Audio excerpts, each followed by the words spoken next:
শুক্রবার সকাল 10:38 হঠাৎ কেঁপে ওঠে পুরো দেশ। রাজধানী সহ বিভিন্ন স্থানে অনুভূত হয় শক্তিশালী ভূমিকম্প।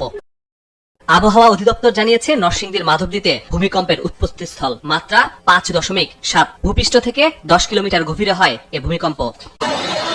হঠাৎ তীব্র এ ভূমিকম্পে আতঙ্কে যে যেখানে ছিলেন বাঁচার জন্য দৌড়ে নিচে নেমে আসেন। এমন ভূমিকম্প আগে দেখেননি বলে জানান সবাই।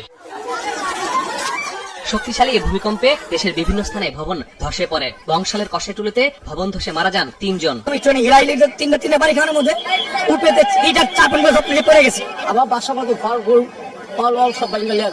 ছাদের রেলিংটা ভূমিকম্পের কারণে ছাদের রেলিংটা পথচারীর গায়ের উপর পড়ে, যার কারণে আপনারা দেখেন এখানে পথচারীর উপর পড়ার কারণে আন্দাজ করে আমরা যেখানে যারা উপস্থিত সাধারণ জনতা তাদের ভাষ্য মতে 3 জন লোক সাধারণত এফেক্টেড হয় এবং উপস্থিত সাধারণ জনগণ তাদেরকে উদ্ধার করে দ্রুত মিটফোর্ড হাসপাতালে নিয়ে যায়।